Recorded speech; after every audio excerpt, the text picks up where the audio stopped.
out there? Welcome back to Daily Fantasy Sports Picks and Bets. It's The Mix, powered by the Mayo Media Net here on YouTube, presented by Jock Market, the daily fantasy app where we actually make money all the time. All right, what a cool idea that is. You know, rate, review, and subscribe to the channel. Make sure you download the app. Use the promo code MMN. They're going to match the first $100 for free. If it's free, it's for me. But it's just more than a catchphrase. It's just like we told you. You follow the show, hop on, especially with the penny stocks for the new players. Yes, more advanced players like more advanced traders, more advanced bettors should have more complex plans. But when you're first starting, there's nothing wrong with getting a little ABCDarian. Yes, that is a real word. Taking it back to the basics, starting at square one, and it's following the show and getting with the best values. We're doing all the legwork for you using Run the Sims projections to bring you the highest projected players on every slate, but then also the best values from a cost per point, like a value lens, which is what it's all about. And on these main slates, you get a whack at 200 players. We were talking about Tyler Boyd. We were talking about players like I had Kenneth Walker. Man, who else? There's another big hit at the bottom there. It's slipping my mind. It was, and Paris Campbell, right? Just exactly the things we talk about. Of course, I forgot the main lesson I wanted, which is identifying utilization, paying low prices, aiming for low bars, and letting the rest take care of itself. Boyd and Campbell both went off, floated the goose eggs like Andrew and Lamb. Again, chasing the big dollar ain't always going to get it to you.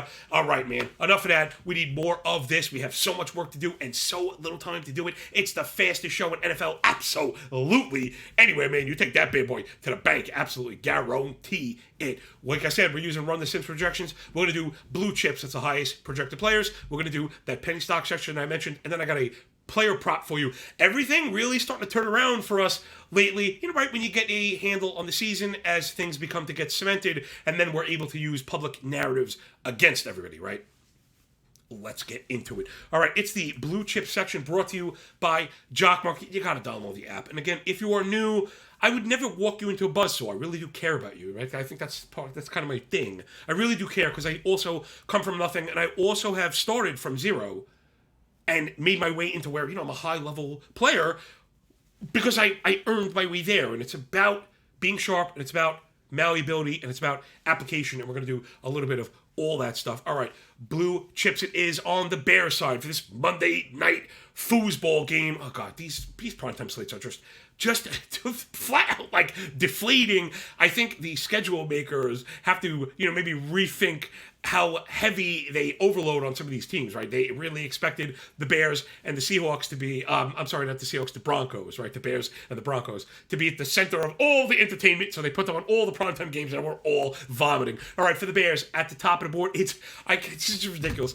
Justin Fields, the quarterback, projected for 14 points. Oh my God, so bad. How do you not get that? David Montgomery at 12, Darnell Mooney at 8, the number one wideout that runs 100% of routes, 8 projected points. Khalil Herbert, the backup back there at 7.5. Wrap it up on the Bears with Kmet at 5.5. One of my catchphrases here is, I'm not going to beat you to death with blue chippers, good players doing good things. Well, I guess the inverse of that is we're going to have bad players doing bad things or mediocre players doing mediocre things if they're lucky. Going to be very hard to get with the Bears. Let's hop over to Patriots and we'll break down this thing. I like to do a little macro stuff. Got some advanced stats for you as always. We like to mix. It's analysis, but this is handicapping all at the same time. I think our understanding of the ubiquitous flow of information and how to apply, whether it's standard DFS, Jock Market, or the prop market, right? Those things are not all equal. There is a Venn diagram, and the center point, you go at all three of them. Hopefully in this show, we're showing you which circle to go after. For the Patriots, it's 15.4 projected points for top dog Ramondre Stevenson. We'll get to that in a second. Followed by Mac Jones, another one, 13.9 projected points. I mean, you will never, ever, ever see two quarterbacks combining for 28 projected points. Joe Burrow was projected for 25 last weekend. It's just amazing. Jacoby Myers at 11, very reliable. I've done well with him in fantasy circles. Damian Harris at 10.6, he's back. Devontae Parker at 7.1 points. I mean, the projections themselves are telling you to expect very, very little, and I think a lot of people have seen that in the prop market. Chasing lots of overs is going to get you in trouble. You want to aim, like I said, for utilization plus low bars plus good price. All right, let's dive into the macro kind of breakdown as always. I kind of love to do that stuff. It's the Bears offense at the bottom of the barrel. 15.5 points, 56 plays, 294 yards per game. Those are all the worst, if not bottom three. 27 yards per drive, 2 minutes 34 seconds per drive, and a 63% drive success rate. Again, bottom three. The run game is pretty good, but the problem there is teams are kind of daring them to do that. So again, we have to be careful, especially if you think the Bears are going to fall behind. Yeah, teams are going to dare you to run, and if the Bears are going to take it because they are one of these teams that have abandoned the pass, you can see where they get into trouble. So there's another bit of application. Hey, you got to be careful with season-long stats. Like, wow, the Bears are this sick, run game. Teams are allowing it. They are good. They do have good skill players in Montgomery and Herbert, but the 33 rushes for 170 yards, 5 running back yards per attempt, all really good, except when they only score 50 points a game, right? You want the heavy run team is the big scoring team because they're ahead, not the other way around, which you're getting. It's the pass D at the center of all of the Bears. Problems, minus 25% pass DVOA, 23 sacks allowed. Now, a lot of that is on the quarterback. Remember, sacks allowed is generally a quarterback stat. 16% adjusted sack rate, 19 attempts for only 10.5 completions, 123 yards per game. Those are all firmly at the bottom. There's not a single thing that they do well. Patriots defense is good, getting better, and I believe they're just going to seriously confuse Justin Fields. So this is, sometimes it's a 1 + 1 = 3 type thing when we're talking about football, Uga versus Uga, right? Strength versus strength. This is where we kind of get into a bit of the subjective element. The Patriots, again, are good on defense, but we know that they're a schematic-based team. Belichick has always had a habit of picking on rookies, right? That's not just a narrative. It's because he's extremely complex and very good at confusing the best. Remember, he went toe-to-toe with Peyton Manning for half a decade. These guys are playing literal chess at the line of scrimmage. You can't expect that from Justin Fields. So this is not a knock on him, but he's playing chess against an expert, and he is not. Patriots D allowing 19 points a game, 334 yards per game, 5.4 yards per play. Those are all in the top third, but the EPA per snap on defense at 10.1 is near the very top. Patriots defense is good. The drive success rate below 70 is excellent. Everything then a little bit of middle of the pack as far as the run game, because again, they're going to allow you to do that. Patriots always very concerned about getting blown out over the top. They don't allow that. Minus 17% pass DVOA. They have 17 sacks, 9% adjusted sack rate. They're gonna get after Fields, right? They're only allowing 220 pass yards, 6.3 per attempt, 10.7 per completion, only 1.5 passing touchdowns allowed per game. The New England Patriots D is very good. No one is really doing anything against them. Again, fantasy running backs are averaging the running back room, 17.1 points per game. That's near the top, but again, the Patriots are going to let you do something. Patriots offense is it's kind of whack. What could we say? It's pretty whack. But again, don't be part of the Zappy crew. He was good. He is serviceable. He is more of a validation of the coaching, right, and their understanding of what needs to be done for a defensive running team. He's not as good as Mac Jones. I like Mac Jones. I think what we saw from Jones in the second half of last year was really encouraging, and it bucked those narratives that were all like, oh, he's a check down, he's a short A-dot guy. That wasn't the truth. He didn't really have weapons, and then he began to challenge. Anyway, he has not looked very good this year. Mac Jones, I got to split these stats, right? So this is Mac Jones. It just hasn't been great. The completion percentage is good at 66, but the passer rating is only at 76. 8.1 yards per attempt is pretty good, but 0.03 EPA per attempt, not good. Minus 0.08 EPA per dropback, not very good. Minus 0.018 EPA versus the zone, and a minus 0.07 against the blitz. And not to kill you with all these advanced stats, EPA is very good, and a lot of time is really aligned with the film.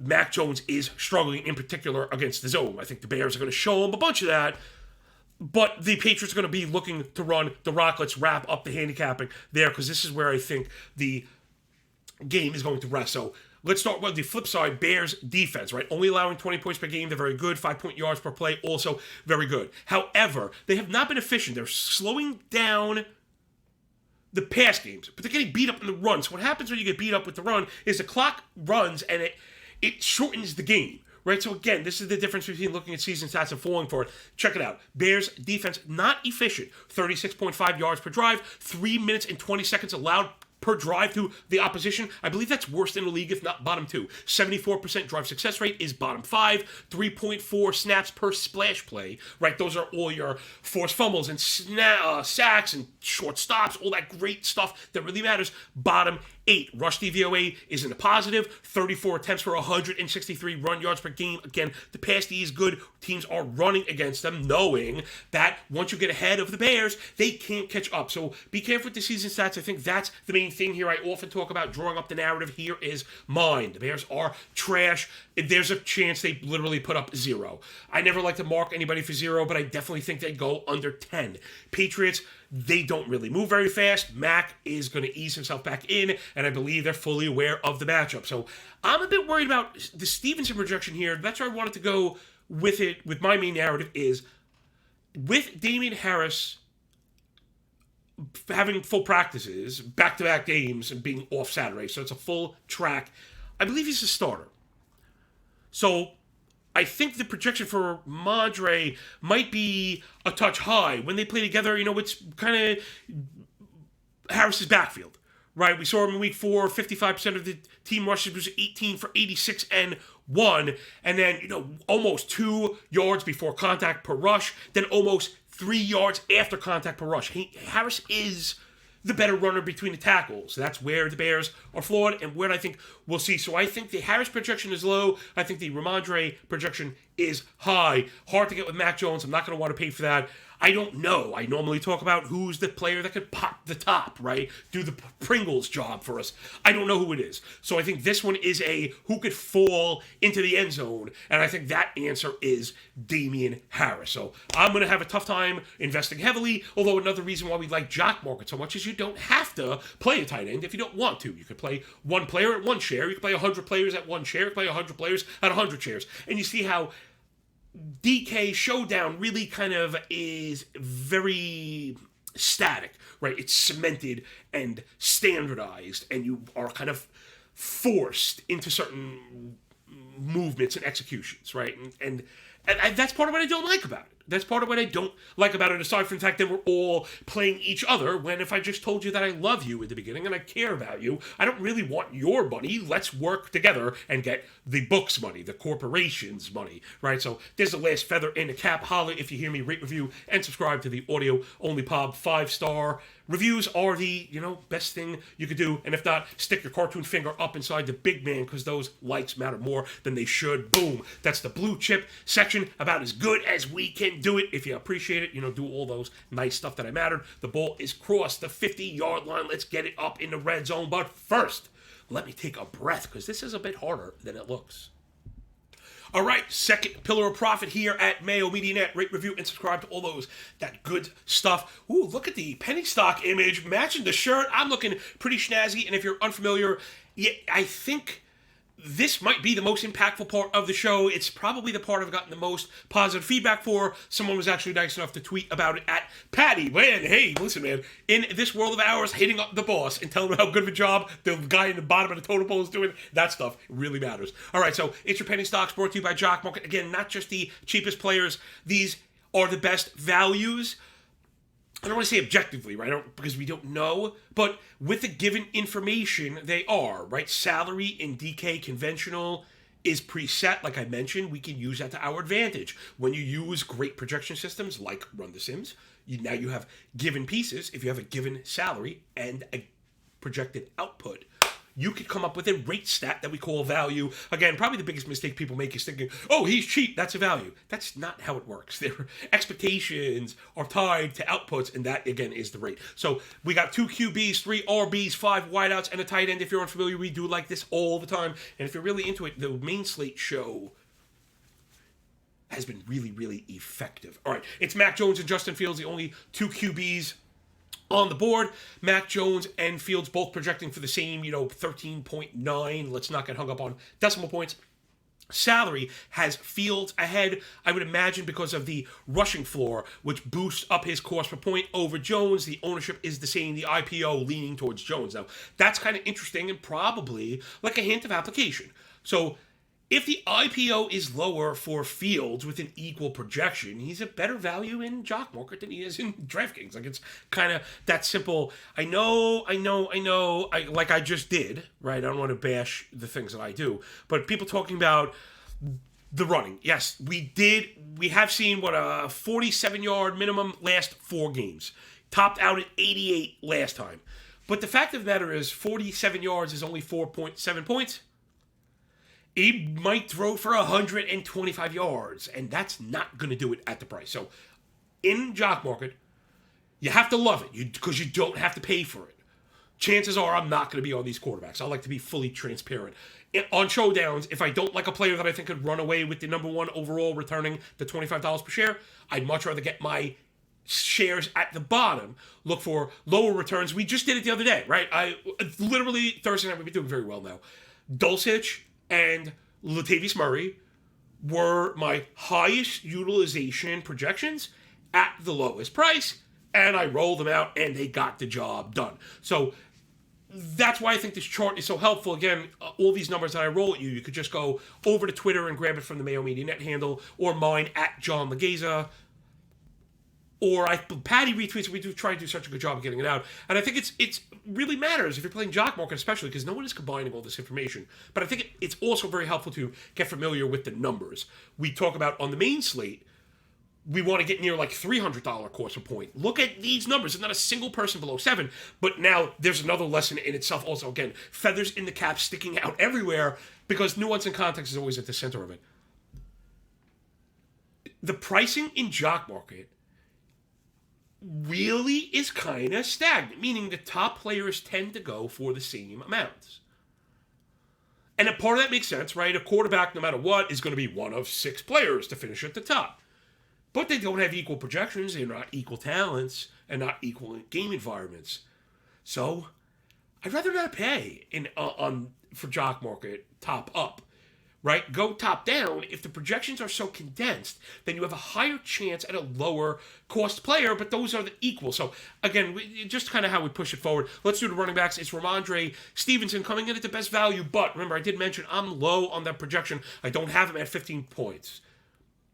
So if you lower his projection to 10.8 salary, is going to put the cost per point over that 700. With the 61% own, that's where I'm getting away from. Let's get into Damian Harris. The projection at 10.6, 8.4 salary. His cost per point at 792. However, that's when I talk about adjusting the dials. We don't want to push too far up against particularly usage, although I'm going to do it right now. I think they're shorting Damian Harris. He should be the higher projected back in this game. With his full practice, I believe they go back to their usual usage.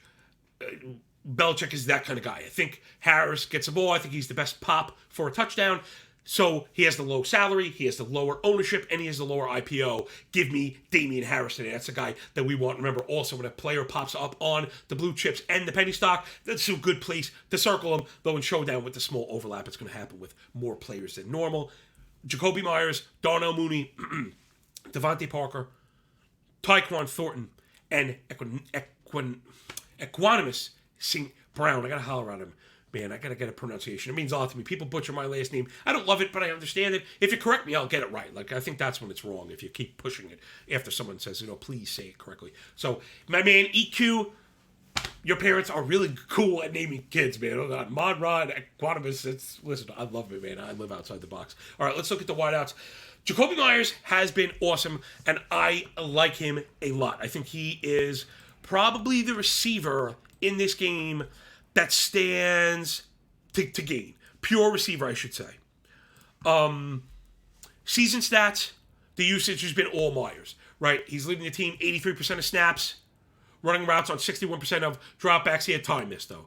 Earning 24 receptions on 31 targets for 321, 13.4 yards per reception. We like that. He's had 18% of the team targets, 24% of the team air yards. But more importantly, right, because he has time missed, 26.5 targets per route run, 2.75 yards per route run, 11.3 air yards per target. Those are the really important ones, right? Again, those rate stats. Without him, we saw Parker have that one big game, and then Henry has stepped into usage without Smith. He maintained it last week, but I worry about the throwing. And again, when we change quarterbacks, you're also going to change the target tree. So though I like Myers because of the price 8.2, ownership sub 40, the IPO near 11 is what has me like, because we have seen games from them where you're just not going to get much. I mean, it's just, I hate to be like it is what it is, but that is what it is. When you're talking about teams that focus on defense and not really looking to throw, they like to run, they're in a good spot to run, that's what it is. So Myers, again, I think he has the highest floor, but Cleveland last week, 4 for 60. Miami, week 1, 4 for 55. Top target, top scoring wideout, not going to get it done because the $11 IPO. So I think Myers is part of a narrative if you're going showdown with the Patriot heavy stuff.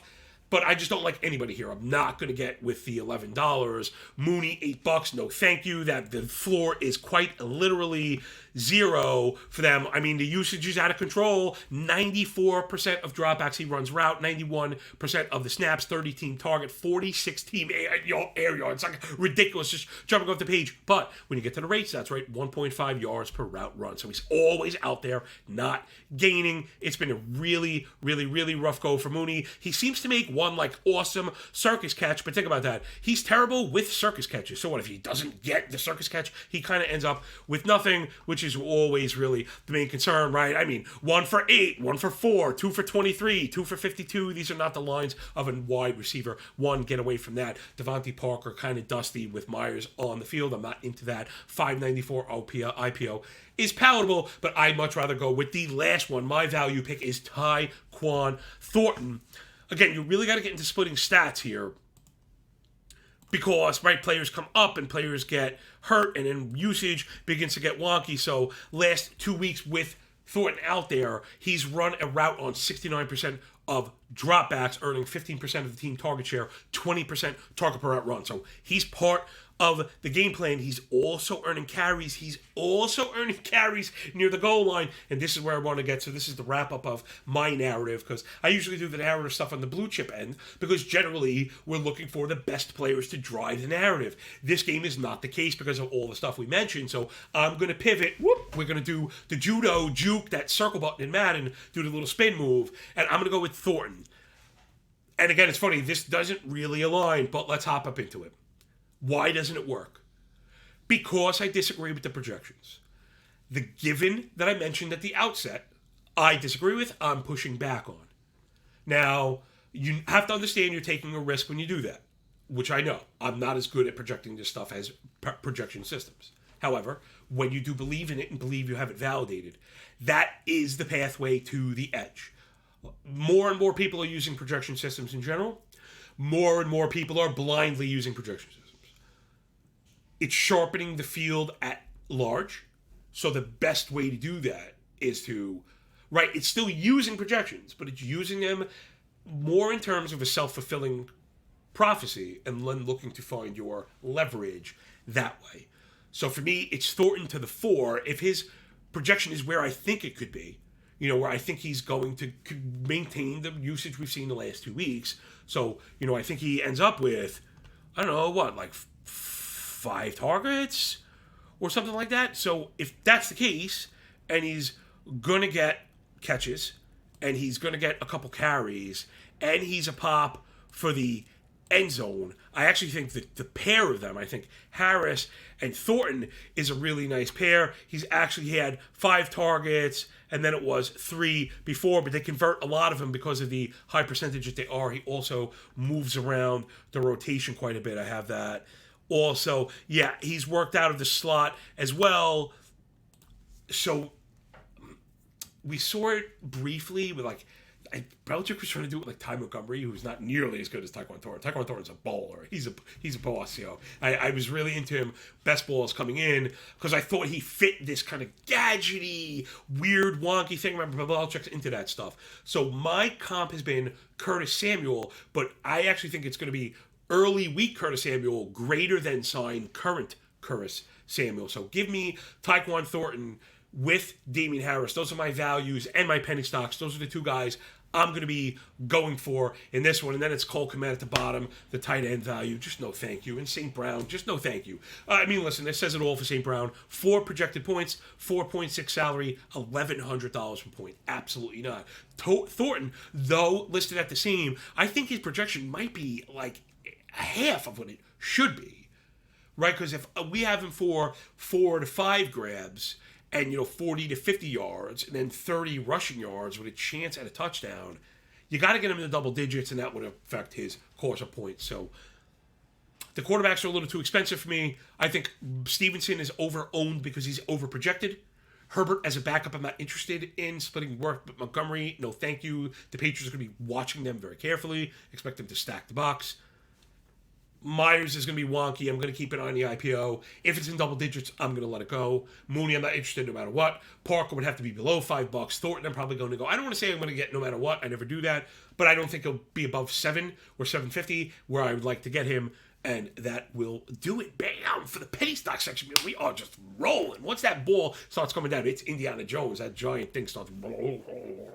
Man, we are humming around here. And if you agree, please rate, review, and subscribe, because, again, that stuff just really matters. I hate to beg for it, but I'd hate to look back and say, like, hey, man, my show, we didn't continue this thing of ours, right? We didn't get picked up because we didn't engage the audience enough, So as much work as I put in, you could put in 1/1,000,000th of that by pressing the like button, and we'll call it even.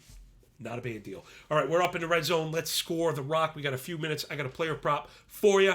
Let me just take a quick breath first. All right, everyone. Sorry if I cut off that last section a bit fast on you. I had to sneeze, and there's nothing worse. I had my eyeball on the exit. All right, it's your player prop brought to you by Jock Market and the wonderful ladies and gentlemen at Mayo Media Net. We love you, and I love to show it. Week 7 Monday Night Foosball prop. It's Damian Harris. As we mentioned, I'm going to try and follow my own very good advice, since I have done so, surprisingly or not. We're starting to make money. And what I was getting at is this maybe more important than the prop itself, right? It's Damian Harris over 54 yards, over 53.5, so 50 plus 54, minus 110 standard VIG. Be consistent. Be consistent. That's been my biggest mistake this season. Drawing up these narratives, right? Taking the information, inferring from it, data-backed inferences, right? What we want to be doing, not trying to predict the future, not trying to be crazy, and going from there. What I mean as far as inconsistency that unfortunately I've been a victim to, and you've seen it, and I own it. You draw up this game, right? So we love the Patriots run game. They're going to run all over the Bears. Like we said, they're going to control the clock. They're going to protect Mac Jones. My narrative, like I just said.